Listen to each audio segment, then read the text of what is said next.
Hello and welcome, DCL fans. I'm here with Jeronipuff versus Gondra for Smogon Draft Champions League. This is going to be Sun and Moon.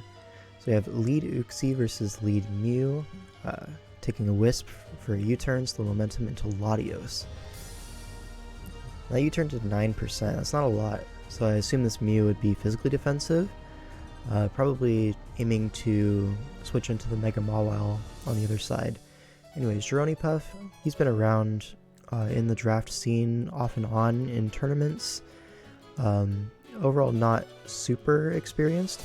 And then Gondra is more of a Smogon player, from my knowledge anyways.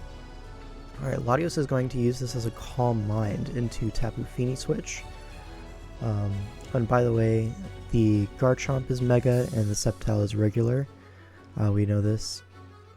So Latios gets a Calm Mind. This is interesting. This could definitely be Z Electric to try to take out the Tapu Fini, or maybe even just Terra Psychic. Try and cover the mid-ground between Zeraora and staying in. It'll still do a lot of damage. You're not really threatened by Moonblast that much since you're +1 special defense. So let's see what he decides to do here. It really depends on what set he brought. I could definitely see like a Bolt Beam plus Draco set coming with a Dragon Z as well. That's your best nuke versus Mew. And then Bolt Beam kind of covers everything. It's Scarf Fini, which is interesting. Calm Minds again. I'm not sure if this next Moonblast will kill or not. That's up for the calcs to decide. But very greedy second Calm Mind. Gets punished for that for sure. Let's see, if +1 did 58, you'd assume neutral does just under 90, which means +2 is going to pick up the KO here if it gets a similar roll. So that means the Latios, while it was in a power position, is now forced out. Moonblast resists are not fantastic though. You either go Uxie, get up your rocks, or you take chip on your Mega Mawile. There's not really much else to do here. And you don't really like taking chip on your Mawile here. You kind of want it healthy to take on the Rocky Helmets from Skarmory, which almost certainly will be a bring into Mega Mawile. And then the HP also allows you to take hits like the Zeraora Plasma Fist, or, you know, trading a KO basically versus Fini. So I don't know if he really wants to take the Moonblast on that Mon. I feel like Uxie coming in and rocking is very reasonable. He does decide to go Mawile. Okay, fair enough. He's going to do a lot though, 42. Yeah. So that's really good chip. Now Skarmory's going to come in, probably Rocky Helmet. Predicts that with a Thunder Punch. I guess it's a mid-ground either way. But yeah, it is going to be a 2-hit KO. Is this Skarm going to be faster than Mawile? This is... Oh, he tries to call the Roost. Also covers the stay in and spike, so that's a really smart focus punch, really smart bring as well. I really enjoy focus punch into Skarmory. You know, you can predict the Roost, and then it basically dies from full or down to sturdy. In this case, he wouldn't be able to get all the way up back to sturdy, so it's a good click. There's a tech that I also see a lot from Mega Lopunny versus Helmet Skarm matchups. It's a very nice way to get through that. But now the Mawile is at 25%. Skarmory basically did its job here. It 1v1 the Mawile, got a spike up, and now Mawile is really only a threat for Sucker Punch. But he's going to keep the Mawile in the back for that Sucker Punch. And Rotom's going to come out on the Moonblast, take 41%. And this Fini is a huge threat to this team. But now this Rotom is threatening a Thunderbolt. So are we going to see... Okay, we're going to see a Mew come in.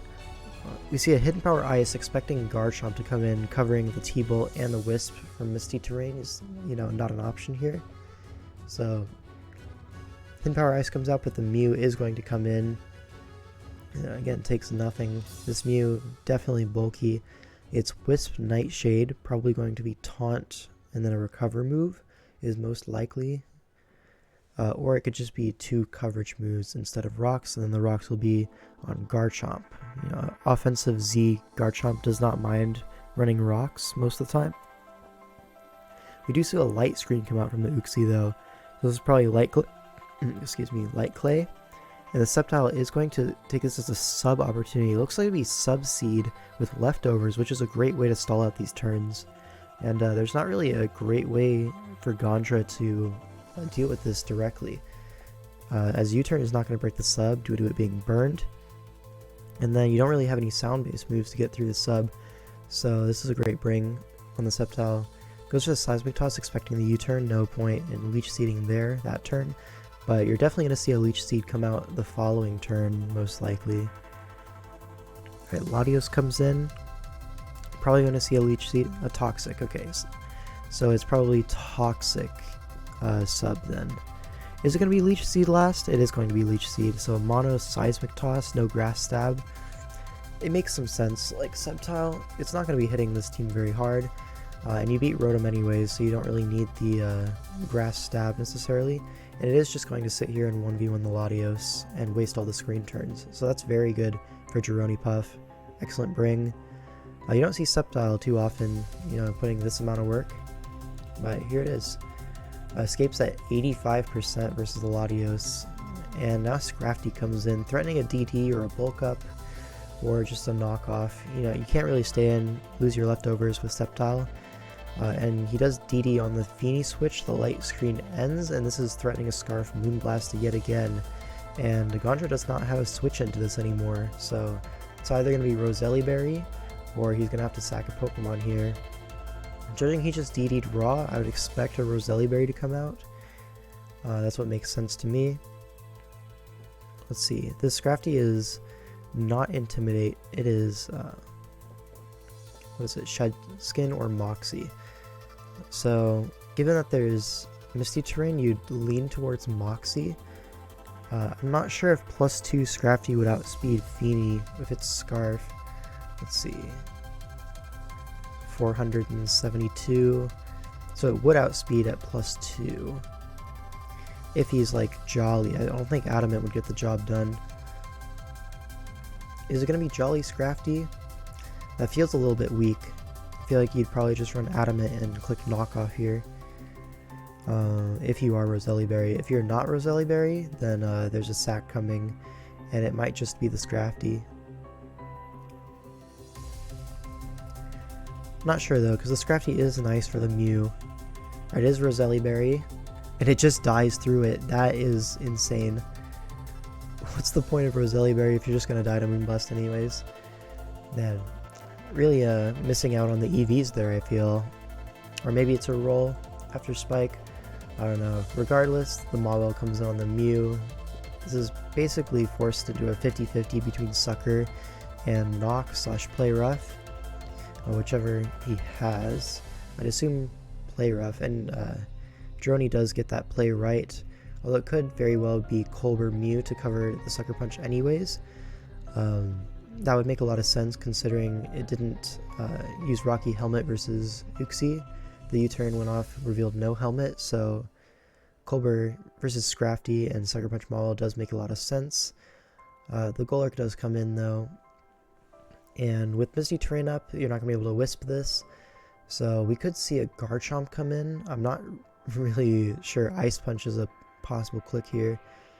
He does just stay in with Mew, getting rid of the Misty Terrain, stalling out the one turn, and then Wisping the Golurk. So we're seeing no Ghost Stab on Golurk, which means the Mew is just going to sit.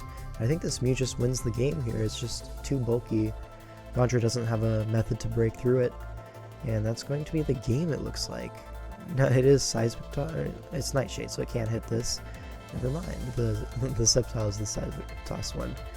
And so it's going to take out the Golurk. Mew ends up healthier than it started, and it's looking like it's just going to clean up here. Wisp on the Mew is nice, but it's a little bit too little too late. So the Rotom could get a Super Berry here. It does. Alright, so at least you can force out a few more soft boileds, but I really don't see this ending well for Gondra, and Jeroni's going to take the game. They're saying GG's in chat, so I assume I'm behind in the actual game. They've been skipping turns, and now the Uxie comes out, going to die to Nightshade. And that's going to be the first Sun and Moon game covered by the channel. Very dominant performance by jeronipuff. Scarfini was a great bring when the Fairy resisted Mawile. And then the Roselli Berry, Scrappy just dying. That makes you really think it might be modest Fini with Moonblast, you know, if it's doing that type of damage, or it's just a miss EV by Gondra. Either way, good game. See you guys in the next one.